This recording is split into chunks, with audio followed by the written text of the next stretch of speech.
As a student, you have to be so serious to accept your dua to Allah subhanahu wa ta'ala. Allah subhanahu wa ta'ala will accept your dua if you pray to Allah subhanahu wa ta'ala after completing your prayer. Salah. বুঝছেন তো? নামাজ শেষে আমরা নিজের জন্য দোয়া করব, অন্যের জন্য দোয়া করব। ঠিক আছে? কখন নামাজের আগে না নামাজের পরে? নামাজের আগে, নামাজের পরে। টিভির সামনে বসে নাকি নামাজের জানামাজে বসে? জানামাজে বসে। ঠিক আছে তো ইনশাআল্লাহ? ইনশাআল্লাহ। ভালো ছাত্র হয়ে যাব। আল্লাহ তাআলা চান আমাদেরকে বৃত্তি দেবে ইনশাআল্লাহ। ঠিক আছে ইনশাআল্লাহ? ইনশাআল্লাহ। নামাজের পরে দোয়া করব। আল্লাহ সুবহানাহু ওয়া তাআলা আপনার দোয়া কবুল করবেন। ঠিক আছে ইনশাআল্লাহ? এখন লাভ হচ্ছে আপনার দোয়া কবুল হচ্ছে নাকি হচ্ছে না? আপনার দোয়া কবুল হচ্ছে হবে কি হবে না, এই নিশ্চয়তা পাওয়ার জন্য আপনি যে কাজটা করবেন, আল্লাহ সুবহানাহু ওয়া তাআলার কাছে আপনি অন্যের জন্য দোয়া করবেন। কার জন্য? কি দোয়া করবেন? এই যে আপনি নামাজ পড়লেন, ওযু করলেন, একটা ফ্রেশনেস চলে আসে, নামাজ পড়লেন, আপনার ব্রেনটা শার্প হয়ে গেল। এরপরে আপনি দোয়া করবেন যারা আপনার বৃত্তি পরীক্ষা দেবেন, বৃত্তি পরীক্ষা যারা দিবেন, এই বৃত্তি পরীক্ষার উদ্দেশ্য করে আল্লাহর কাছে দোয়া করবেন। তাহলে আপনি দোয়া করবেন ভালো জিনিসের। কিসের দোয়া করবেন? ভালো জিনিসের দোয়া করলেই আল্লাহ তাআলা কবুল করবেন। ঠিক আছে তো ইনশাআল্লাহ? ইনশাআল্লাহ। ভালো জিনিসের দোয়া করলে আল্লাহ তাআলা কি করবেন? কবুল করে নেবেন। এখন দেখেন, আমার দোয়া কবুল হওয়ার জন্য উত্তম যে পদ্ধতি বা বুদ্ধি সেটা হচ্ছে আপনি অন্যের জন্য দোয়া করবেন। কার জন্য? কি লাভ? জিহ্বা বৃদ্ধি দিতে হবে।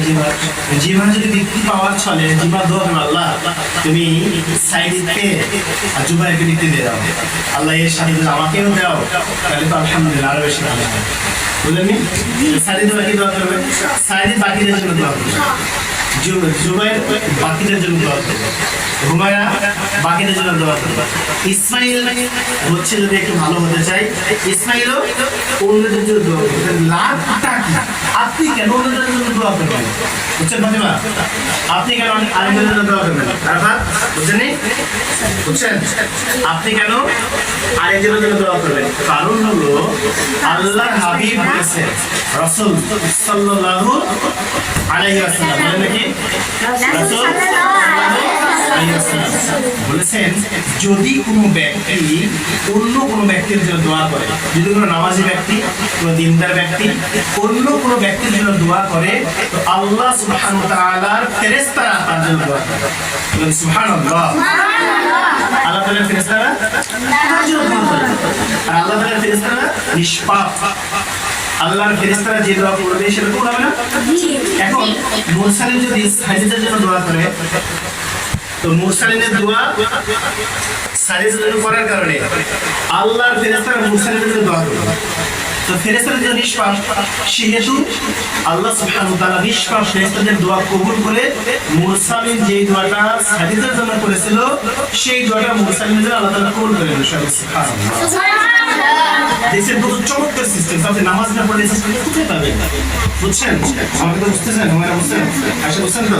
শাইমা, যদি নামাজ না পড়ে না বুঝছেন, নামাজ না পড়লে আপনি কিভাবে দোয়া করবেন আল্লাহ তাআলার কাছে? আল্লাহ তাআলার কাছে দোয়া করার জন্য যেটা বলছি, as a student you have to be so serious to accept your dua to Allah subhanahu wa ta'ala. Allah subhanahu wa ta'ala will accept your dua if you pray to Allah subhanahu wa ta'ala after completing your prayer. Salah. বুঝছেন তো? নামাজ শেষ করার পরে আল্লাহ তাআলার কাছে কি করবেন? ঠিক আছে ইনশাআল্লাহ? ভালো ছাত্র হওয়ার জন্য আপনাদের কাজ হচ্ছে আপনারা after completing your salah you have to pray Allah সুবহানাহু ওয়া তাআলা। ওকে ইনশাআল্লাহ? নামাজ শেষ করে আল্লাহ তাআলার কাছে দোয়া করবেন এবং অন্যের জন্য দোয়া করবেন। মুস্তাফা যদি দোয়া করে একটু হচ্ছে তাসফিয়ার জন্য, আল্লাহ আপনার তাসফিয়াকে ভালো ছাত্রী বানিয়ে দাও, আল্লাহ আপনার তাসফিয়াকে অনেক বেশি ভালো স্টুডেন্ট বানিয়ে দাও, আল্লাহ তাআলা মুস্তাফাকে ভালো বানিয়ে দেবে। ঠিক আছে ইনশাআল্লাহ? আমরা নিজের জন্য দোয়া করবো, অন্যের জন্য দোয়া করবো। ঠিক আছে? কখন? নামাজের আগে না নামাজের পরে? নামাজের আগে, নামাজের পরে। টিভির সামনে বসে নাকি নামাজের জানামাজে বসে? ঠিক আছে ইনশাআল্লাহ? ভালো ছাত্র হয়ে যাবো। আল্লাহ তাআলা চান আমাদেরকে বৃত্তি দেবে ইনশাআল্লাহ। ঠিক আছে ইনশাআল্লাহ? আল্লাহ কবুল করুন ইনশাআল্লাহ। আমিন।